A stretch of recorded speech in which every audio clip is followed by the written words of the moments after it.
बाबा की अव्यक्त वाणी है, जिसके अंदर बाबा ने हम जो मोस्ट इम्पोर्टेंट है वही जल्दी जल्दी पढ़ेंगे। बाप दादा सदा बच्चों को यही कहते, ब्राह्मण जीवन अर्थात बेफिक्र बादशाह।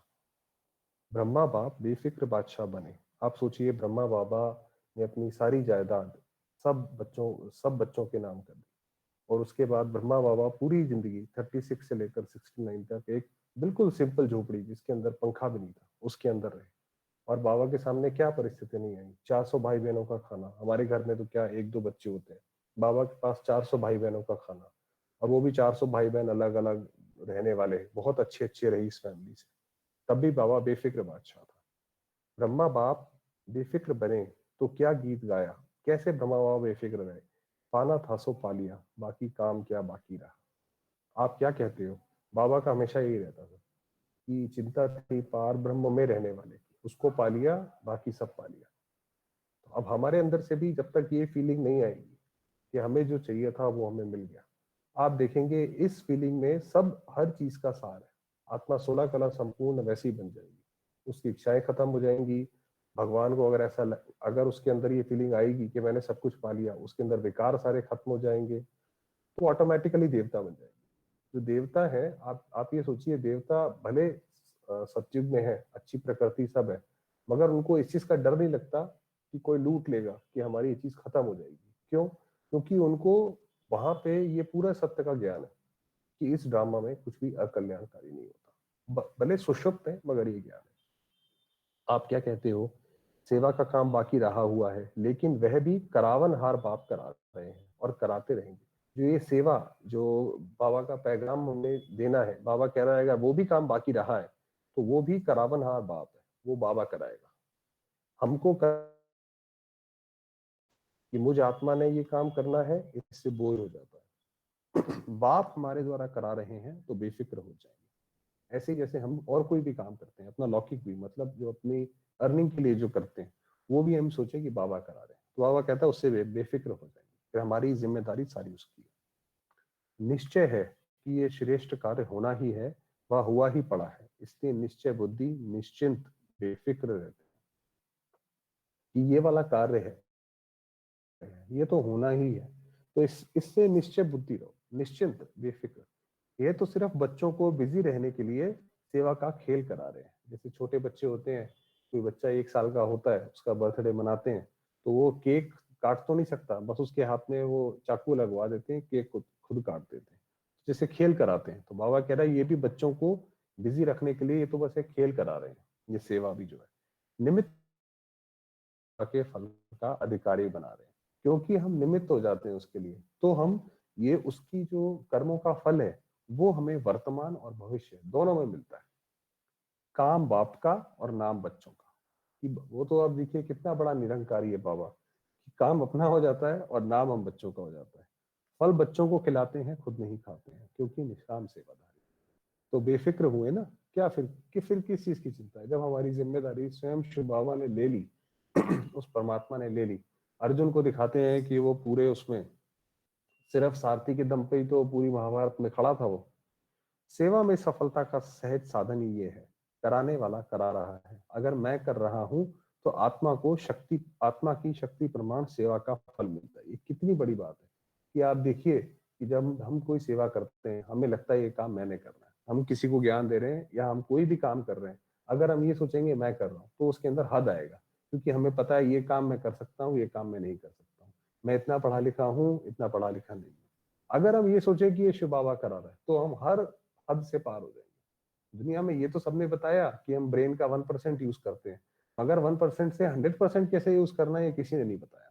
ये बाबा ने बताया कि अगर हम इस चीज से फ्री हो जाए कि ये काम मैं कर रहा हूँ। ऐसे ही कोई मान लीजिए कोई बीमारी है, हमें लगता है कि मेरे से तो ये बीमारी ठीक नहीं हो रही है, मेरे से अपनी आत्मिक शक्ति से तो नहीं ठीक हो रही। अगर हमें रहे कि ये शिव बाबा का शरीर, तो अपने आप को हमने जैसे उस बीमारी से मुक्त कर लिया, अपनी शक्ति असीम कर लिया। बाप करा रहा है तो बाप सर्वशक्तिवान है, वही बात आ गई। कर्म का फल भी इतना ही श्रेष्ठ मिलता है। तो सदा बाप द्वारा प्राप्त हुई बेफिक्री बादशाही व हथेली पर स्वर्ग की गिफ्ट स्मृति में रखो कि ये जो स्वर्ग है वो बाबा हमारे लिए लेकर आया। और वही वो स्थापन कर रहा है और हमें इसीलिए उसके लायक बना रहा है। तो ये पढ़ाई चल रही है उसके लिए। अब वो हॉस्पिटल वाली बात जो हमने करी थी उस पर बात करते हैं। कहाँ है?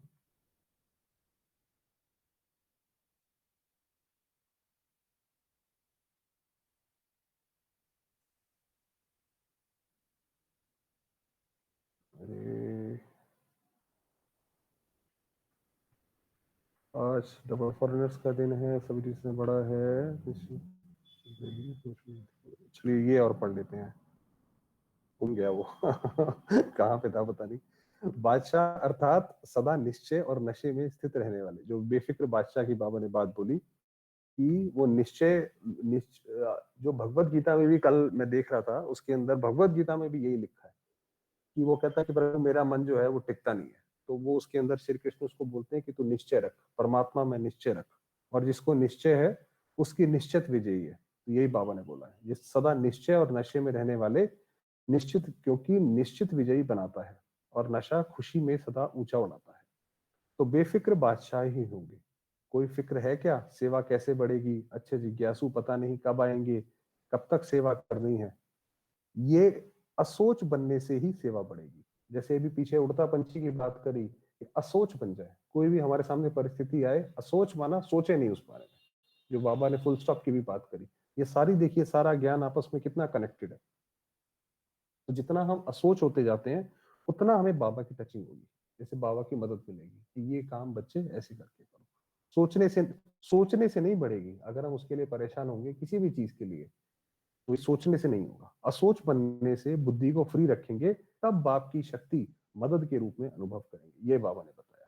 जितनी हमारी, अगर जो इंट्यूशन पावर बोलते हैं, दुनिया में कोई नहीं जानता कि इंट्यूशन पावर अगर किसी को बढ़ानी है तो कैसे बढ़ाए कोई इंट्यूशन पावर। लोग अलग अलग अलग अलग नुस्खे अपनाते हैं।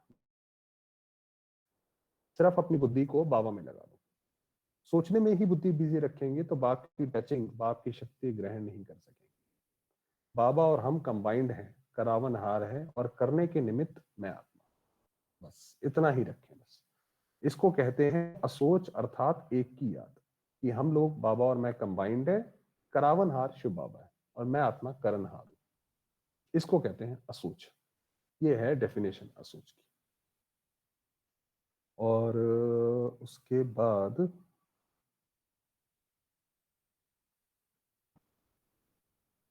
ये आ गया, सभी डॉक्टर्स के दिल में क्या है। ये डॉक्टर्स के प्रति बाबा के उच्चारे हुए महावाक्य हैं। अब ये 89 में बाबा ने ये बात बताई थी। अब आप देखिए, हॉस्पिटल तो नहीं है, बाप को दिल में बिठाना अर्थात सदा के लिए अनेकों को शफा देना। जिसके भी दिल में बाबा बैठा हुआ है, उससे दूसरी आत्माएं वैसी बात करके उनको बड़ी शफा मिलेगी। आजकल तो डॉक्टर भी कहते हैं दवाइयां इतना काम नहीं करेंगी जितना दुआ करेगी। वो भी दवाइयों से दिल शिकस्त हो गए हैं। आज देखिए, आज दवाइयां कहाँ काम कर रही है? कोई दवाई नहीं है। कोविड की अगर है भी तो उसके लिए भी लोग डर रहे हैं, क्योंकि जानते हैं इसकी रिजल्ट क्या है और क्या निकलेगी। इसलिए अभी सबकी नजरें दुआओं तरफ जा रही हैं। अब बहुत लोग ये सोचते हैं कि भाई हमें दुआएं मिले। अभी योग एक्सरसाइज के रूप में चारों ओर बढ़ता जा रहा है। अभी योग तक आए हैं। ये इसका मतलब क्या हुआ? आने वाले टाइम में ये जितनी भी बीमारियां आएंगी उसकी दवाइयां होंगी ही नहीं। अभी भी नहीं है मेडिकल साइंस के पास। तब इसलिए सारे के सारे योग और सहज योग तक आएंगे, दवाइयों के बजाय। दूसरी तरफ अभी बुद्धि तो गई है ना, आखिर ठिकाने पर आ जाएंगे। तो आखिरी में जो सहज योग करते करते करते करते सहज योग की जब बात आएगी, सहज योग फिर परमात्मा को कैसे याद करना है, तो बाबा की प्रत्यक्षता। ये बाबा ने 89 में ही पहले बता दिया था। बाबा ने बोला जहां हिम्मत है वहां असंभव भी संभव हो जाए। चलिए, हम 10 मिनट रह गए योग।